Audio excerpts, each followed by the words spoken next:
today we're going to turn our attention inward to notice our own inward source of stability, okay? We have many. Today we're focusing on the diaphragm.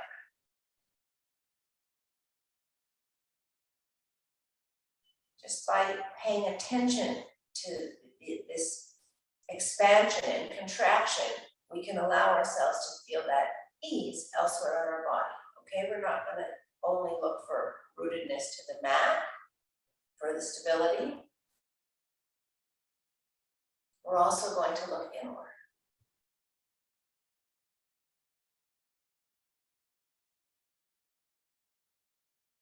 Okay, on the next exhalation, let your attention sink to the sitting bones. Connect yourself to the ground and let the hands come up. Okay, so to me, it's just a bonus when we raise the hands if we go through the available range of motion in the shoulder, okay? You're not going to see the full range of motion. It's whatever is available to you in the day. There are lots of ways of raising the hands, but if we take them through this neutral position here, we're moving the hands from the shoulders from a forward rotation to a neutral position to an external rotation. Okay, feel some texture in the air here. It's like you're pressing down a cloud right now. Okay, and then that cloud is pushing your arms up. You could stop for a second to press it down here, and then gather it in.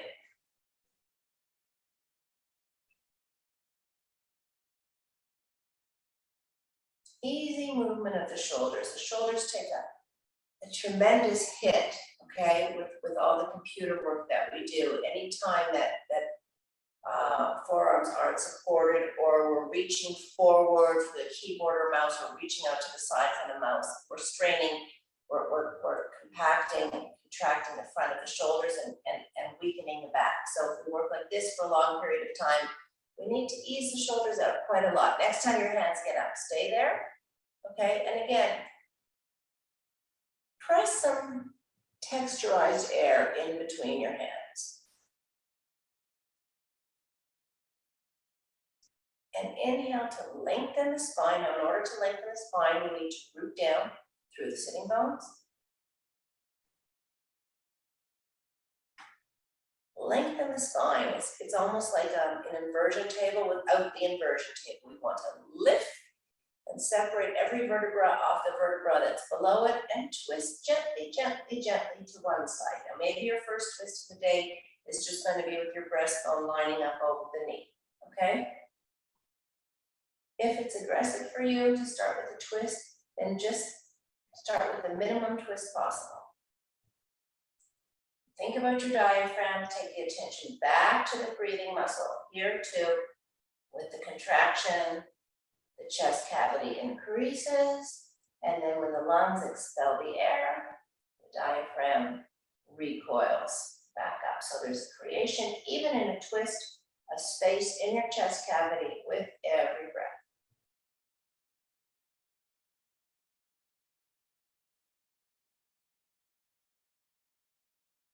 Space isn't equal here. There's more space in the back half of your chest than in the front. Slowly come back to center. Again, take your arms up. Start with a forward rotation of the shoulder. Compress the air. Take the arms back up. Take a moment here to relax the shoulders. Send the shoulder blades, the scapulae down the spine. Okay, shoulders far from ears.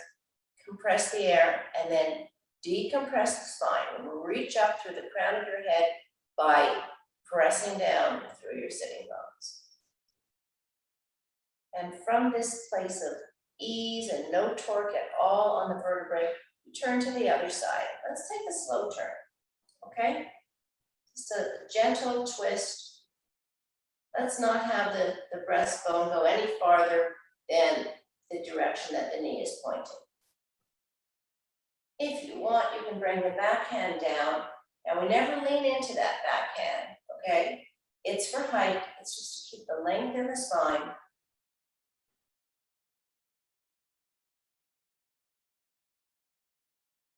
Bring your attention back to the diaphragm, creating space in the chest cavity, and then automatically recoiling as the lungs expel the air. Okay, so there's an expansion and contraction in the chest cavity. And come back to center.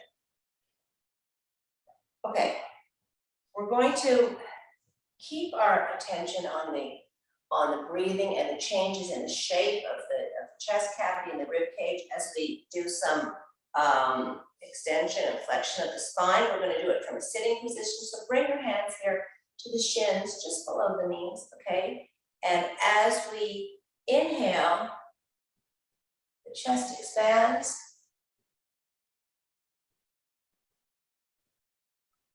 And as we exhale, okay, the chest cavity contracts. So we're bringing movement into the spine that follows the natural extension and flexion, okay? So the spine is creating the movement and the diaphragm is creating space for the breath.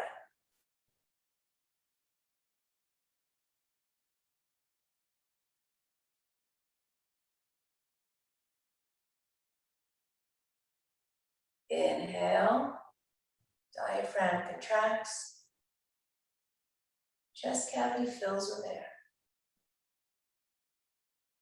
Exhale, chest cavity contracts, the diaphragm follows the elastic recoil. Now this is a very fluid motion. We don't want to dump in to the final bending or the final extended position. We don't want to go all the way. We're working between 90 and 10 or maybe 80 and 20% of the limit of our range of motion. Just gentle extension and flexion of the spine, following the movement of the breath. One more time.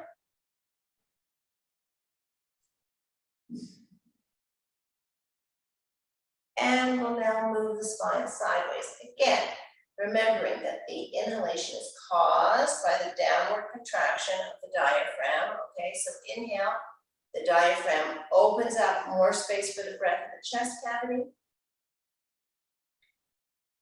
The anchoring of the sitting bone that we're moving away from and the reaching of the fingers creates more space in the rib cage. There's a tremendous amount of space here.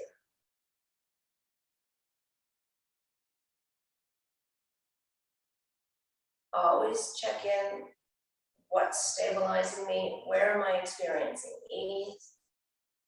Okay, we want ease in the vertebrae of the spine, ease in the movement of the rib cage, root down to the opposite sitting bone, reach through the fingertips.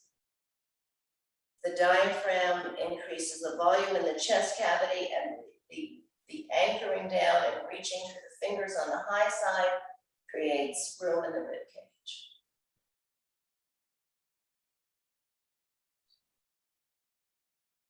And we're going to lie down on our backs.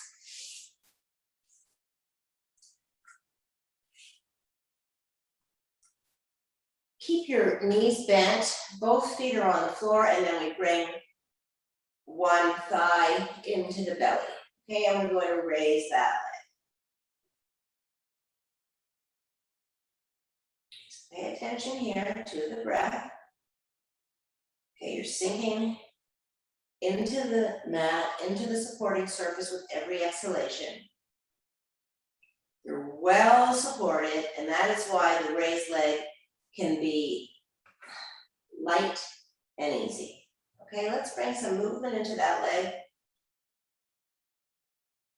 We don't want to shock that leg too much by not having any circulation to the foot. Some people get nervous when they think that their feet might fall asleep. We can circle that foot, articulate the ankle joint. Maybe you sit with your feet in the same position for hour after hour. if you're using a footrest at your desk, I really recommend an articulating footrest, you know, something adjustable that you can point and flex your ankles a little bit during the day. It's very beneficial. Okay, let's bring our hands to the back of that thigh and walk up that leg, just whatever is right for you right now.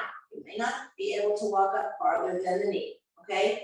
You want to just gently, gently open up the back of that leg. You don't want to create too much of a stretch, okay? Just a gentle opening. You can flex the foot if you like. Okay, and keep that leg where it is as you walk back down, okay?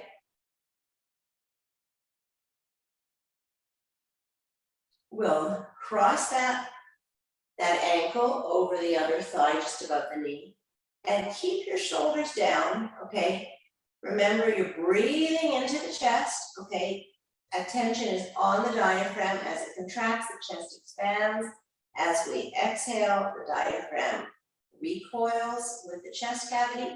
The breathing continues as we rock from side to side. You always want to be noticing your breath. It also gives an indication of if you're using an appropriate amount of effort, okay? In addition to constantly toning the central nervous system, giving it a feedback loop, you know, as we go through. From side to side. Oh, the shoulders are staying where they are. There's some movement in the hips. A gentle lower spinal twist here. It's not a full spinal twist, it's just a gentle lower spinal twist. And we'll do a full spinal twist. Okay, we will straighten out the supporting leg. We will grab that shin back in. Let's take a minute to maybe move the hips over to the side we're going to be twisting away from. You want to keep your shoulders on the mat and bring the bent leg over the straight. Okay, now with a spinal twist, it's always up to you if you want to bring the neck into the twist or not. So if you don't want to bring the neck into the twist, then your gaze stays in the direction of the breastbone. And if you do want to bring your neck into the twist, then you look over to the side that you've moved away from.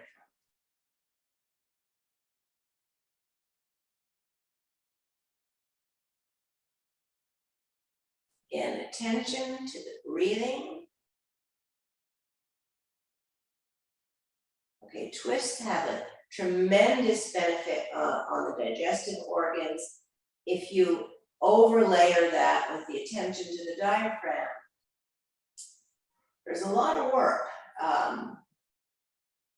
going on here. Work on the internal organs, and then when we release slowly from the twist, there's a rehydrating, rebalancing effect that's very pleasant. Let's take a minute in between sides just to observe right side, left side of our bodies, okay? See what's going on. Take a moment to pay attention to the diaphragm, the movement of the belly and the chest when we're lying down.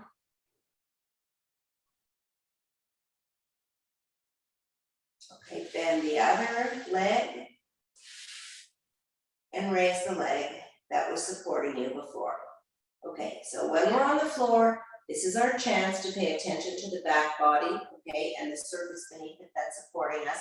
In addition, today we've added a piece that we have this internal source of support, okay, which is the diaphragm, supporting our breath, supporting our chest cavity, supporting the organs inside. So keep that leg up for a little bit.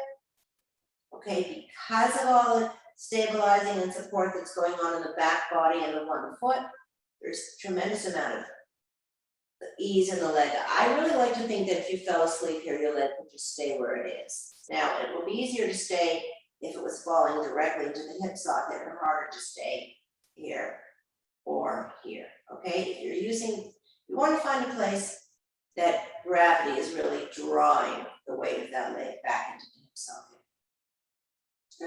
Flex and point the foot.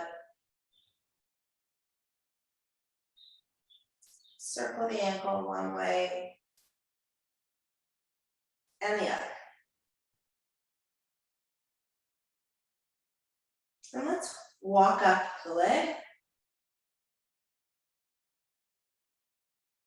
Whatever is right for you today. Okay, gentle invitation to that back of the raised leg to release. If you've done something that's a little too much, if it's an intense stretch, then walk yourself back down. It's pretty easy to get out of it. You're not too much stress in the neck. You might want to even support your neck with one hand as you hold on to the leg with the other. Okay, and then keeping the leg where it is, walk yourself back down. Cross that ankle over the other thigh just above the knee. And keep your shoulders where they are. Keep breathing easily. Pay attention on the expansion and recoiling of the chest cavity as the lungs expand and contract. Gentle rolling from side to side. This is an easy lower spinal twist. Okay, this is a motion in the hips too. We're opening up the front of the hips here, something that stays in a prolonged flex when we sit all the time, which I hope you don't do. Okay, and let's move the hips over to the side. We're going to twist away from, straighten out the supporting leg. Okay, bring that bent thigh into the chest and take the leg over across the body. Now your shoulders, the shoulder you're moving away from is pinned to the mat. It does not matter how far the knee gets. The thing is to anchor the twist, okay? There can't be a twist if that shoulder comes up. Twist isn't how far the knee gets. Twist is about anchoring at the supporting end and opening at the other, okay? So what's supporting you now is a diagonal from the straight leg across the midline through the front of the shoulder and out the other arm, okay? And in that area, in that middle area between the abdominal cavity and the chest cavity, you have the support of your diaphragm contracting and expanding the lung cavity, the chest cavity where the lungs are, and then contracting as the air is expelled. Okay, come on back, let's roll around. This is the time again to pay attention to your back body, okay? Pelvis, lower spine, mid-back. You give yourself the massage that you need here, whether it's rolling around in circles, okay? Or a little bit of back and forth with the breath. Exhaling as we bring the thighs into the rib cage, inhaling as we open. Gentle, gentle movement for the lower spine. Okay, whenever there's movement of the back body on the floor, it's just a release for the connective tissue in the back body, an area that we really probably don't pay too much attention to in the working day. That's all we're doing right now, is paying attention. Okay, let's roll to one side. Just do a little neck work before we stand up. Okay? Let your chin come to the chest and experience the full weight of your head as it decompresses the vertebrae of the neck. Okay? You're going to be feeling this in the connective tissue from the base of your skull out to the shoulders and running between the shoulder blades and from one shoulder to the next.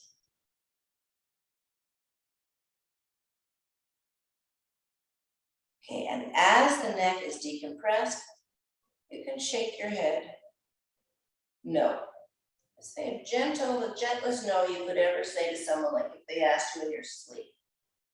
Relaxation pose, okay? So again, straighten one leg, move the hips over to the side you're going to be twisting away from, and take the bent leg across the body, keeping the shoulder that you've twist it away from on the mat.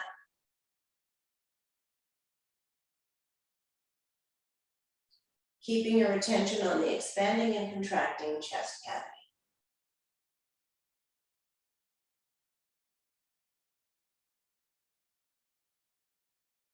Opening the spine for easy passages of that messaging system, of the central nervous system.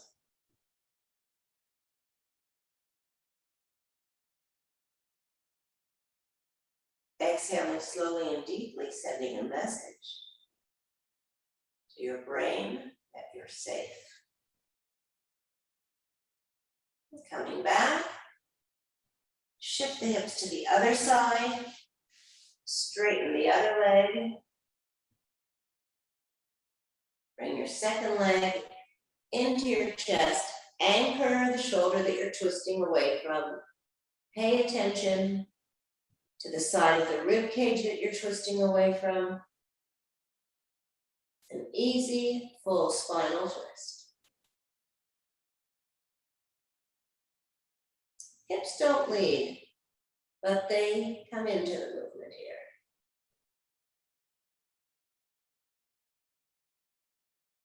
It's interesting that the side of your chest that's more open is the diagonal side. So it's like the opening is from the front of the hip of the straight leg and the shoulder that you're twisting away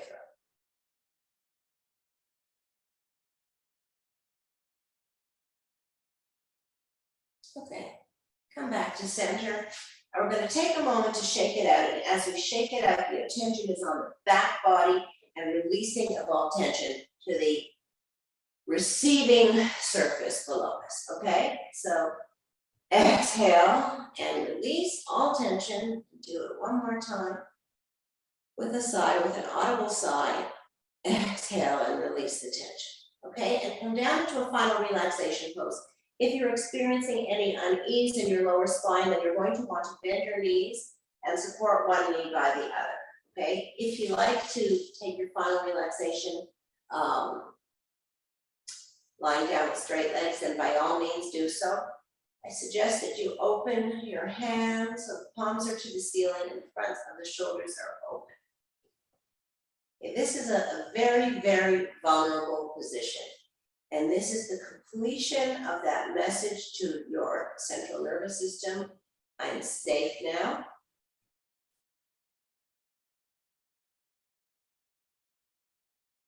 Okay, it works with the breath, with the slow exhalations to reset you from a stress response to a relaxation response.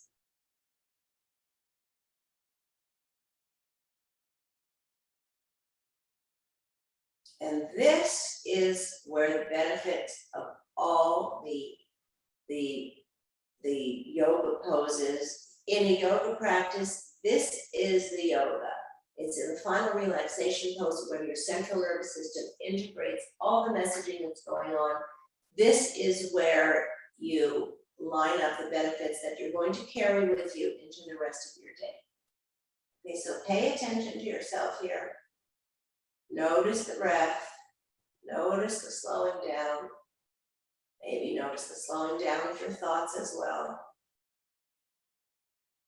As you sink into this forgiving, absorbing, supporting surface.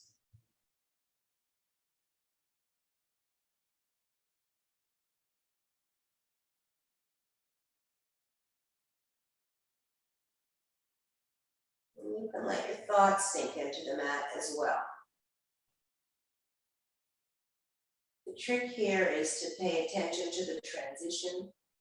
We all know we have things to do when we come out of this. Just try and stay in your own inner world here for a few extra moments.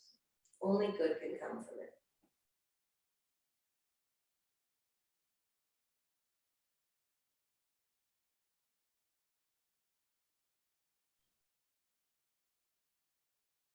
Anything that goes on in your body right now is your central nervous system resetting itself, little pulsations or fasciculations or twitches, all that stuff is nothing to be nervous about. Just observe without getting too caught up in it. It's just what's happening.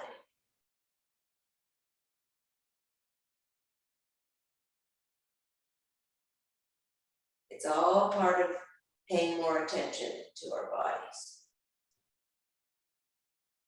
which is why we're here.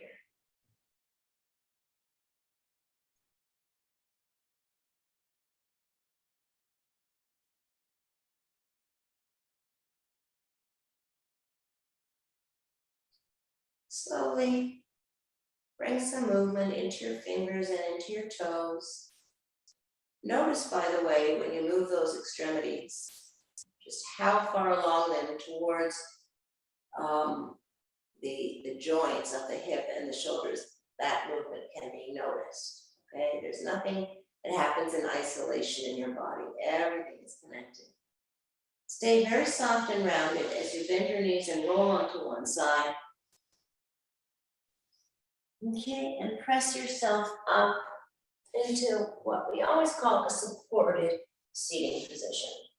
And that's because when we're seated at the end of a practice, we want to notice the support of the ground, okay? We get a reverberation from gravity and we're able to focus on the energy rising along the spine. So we know what's stabilizing us and we experience the resulting ease from the base of the spine, through the lower back, mid-back, along the neck, so that the head kind of just floats up, right through the crown, sending its energy to the space above it. You're the medium that connects the energy of the ground below your seat to the ground above your head. It's all moving up and through you with the greatest ease. And I wish that you take that ease into the rest of your day. Thanks for joining. See you Thursday.